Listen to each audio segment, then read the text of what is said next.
કાંદિવલી લોખંડવાળા ઈષ્ટ પૂજ્ય ગોવિંદ મહારાજ, સંત માતા ગુરુબા આજે એમના દીકરી અમારે હરસિદ્ધિબા પોતાના નવીન મોબાઈલના ઉદ્ઘાટન નિમિત્તે શું કહેવાય ઓપનિંગ નિમિત્તે ગુરુ મહારાજને તેડ્યા. સાથે સાથે અમારે અમીરગઢ ધનપુરાથી વધારોને પણ તેડ્યા. અહીંનું આદેવલી ભક્ત મંડળ, થાણા ભક્ત મંડળ, લાડ ભક્ત મંડળ, સર્વે સંતો ભક્તો મળી ગુરુ મહારાજના આપણે બધા ગુણ ગાઈ રહ્યા છે. એ બદલ મારા સિદ્ધિબાને ખૂબ ખૂબ ધન્યવાદ. આપ સર્વે સંતો આશીર્વાદ આપજો, જેમના જ્ઞાન, ધન અને સંસ્કારનો પ્રગતિ થાય અને સુરક્ષિત રહે. વિશેષમાં ગુરુ મહારાજનો મહિમા અવિરત ચાલુ હોય છે. દરેક ભૂમિકાએ ગુરુ મહારાજનો મહિમા હોય છે. ગુરુ મહારાજનો મહિમા અનલિમિટ છે અને અનહદ છે, હદ નહીં.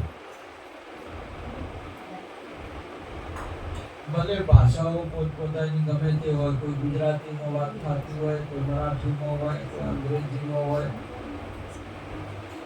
ભાષાઓ અલગ અલગ હોઈ શકે. ભાષાઓની અંદરમાં જ્ઞાન અલગ ના હોય, જ્ઞાન એક હોય. ગુરુ મહારાજે અનેક ભૂમિકાએ હોઈ શકે, ભૂમિકા અલગ હોઈ શકે, પહેરવેશ અલગ હોઈ શકે,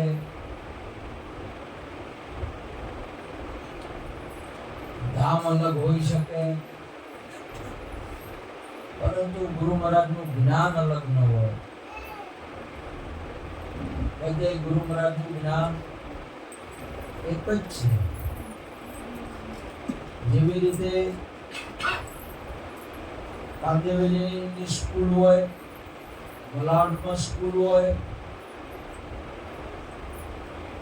બોરીવલીની સ્કૂલ હોય, સ્કૂલો અલગ અલગ હોઈ શકે.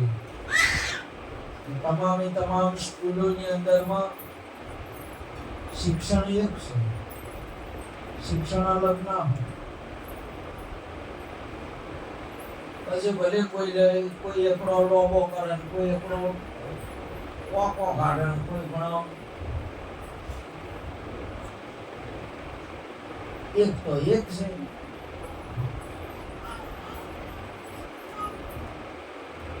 જ્ઞાન એક છે.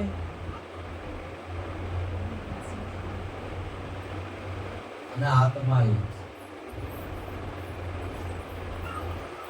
ચાહે પશુનો દેહ હોય, પક્ષીનો દેહ હોય,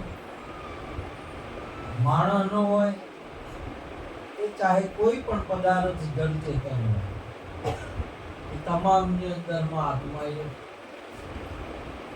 આત્મા અલગ નથી. અને આવો અનેક ભૂમિકાએ એક કેવી રીતે રહ્યો છે એનું દર્શન કરવું દુર્લભ છે. એનું દર્શન બધાઓની અંદરમાં હોવા છતાં એક વસ્તુ બધાઓમાં કેવી રીતે, જેવી રીતે 108 મણકા હોય, બધા મણકાની અંદરમાં સૂત્ર એક છે, ધાગો બધાનો એક છે. અને એક ધાગાએ બધા 108 મણકા ધારણ કરેલા. એવી રીતે એક ભારતીય સનાતન સંસ્કૃતિ નહીં, મહાપુરુષોનો સત્સંગ, સદગુરુજીનું જ્ઞાન તમામે તમામ સંપ્રદાયોથી રહિત છે. આપણી જોવાની દ્રષ્ટિ હોય છે, બાકી ગુરુ કોઈ સંપ્રદાયના નથી, ગુરુ કોઈ ધર્મનો નથી, ગુરુ કેવળ ગુરુ છે. ગુરુ કોઈ વર્ણના નહીં. ગુરુ તો હિન્દુએ નથી, ગુરુ ઇસ્લામ મુસલમાન પણ નથી. ગુરુ કેવળ ગુરુ છે. આપણી માન્યતા છે, આપણે માની બેઠા છે. આપણી જેવી દ્રષ્ટિ, આપણો જેવો અનુભવ હોય ને એવું આપણે જોતા હોઈએ. પરંતુ સંત, સદગુરુ અને ભક્ત જ્ઞાતિ જાતિથી પર થઈ ગયેલા છે. આ જ્ઞાતિમાંથી આવે ખરા, સનાતનમાંથી આવી શકે છે, ઇસ્લામમાંથી આવી શકે છે, ખ્રિશ્ચનમાંથી આવી શકે છે, પારસી આહુદિઝમમાંથી આવી શકે છે. પણ આયા પછી ન તો ઇસ્લામી છે, ન તો સનાતનની છે. આયા પછી એ નથી. જેવી રીતે બ્રાહ્મણ સમાજમાંથી પણ વિદ્યાર્થી આવી શકે સ્કૂલની અંદરમાં, ક્ષત્રિય સમાજમાંથી પણ આવી શકે છે, વૈશ્ય સમાજમાંથી પણ વિદ્યાર્થી આવે છે, શૂદ્ર સમાજમાંથી પણ આવે છે. સ્કૂલની અંદરમાં દાખલ થયા પછી નથી બ્રાહ્મણ, નથી ક્ષત્રિય, નથી વૈશ્ય, નથી શૂદ્ર, નર નથી, નારી નથી, કેવળ વિદ્યાર્થી. ત્યાં કેવળ વિદ્યાર્થી. અને શિક્ષક નથી બ્રાહ્મણને ભણાવતા, નથી ક્ષત્રિયને, નથી વૈશ્ય, શૂદ્ર કે નર કે નારીને, કેવળ વિદ્યાર્થીને વિદ્યા આપી. એમ સંતો, સદગુરુ નહીં નરને ઉપદેશ કરતા, નહીં નારીને કરતા, નહીં હિન્દુને, નહીં મુસલમાનને, કેવળ જિજ્ઞાસુથી, કેવળ જિજ્ઞાસુથી મતલબ છે.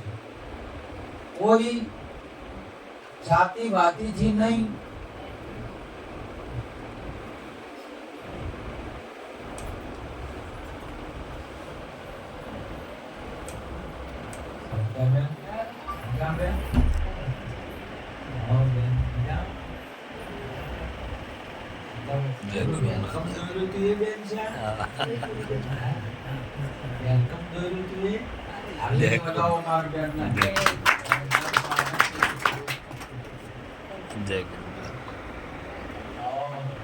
જય ગુરુ.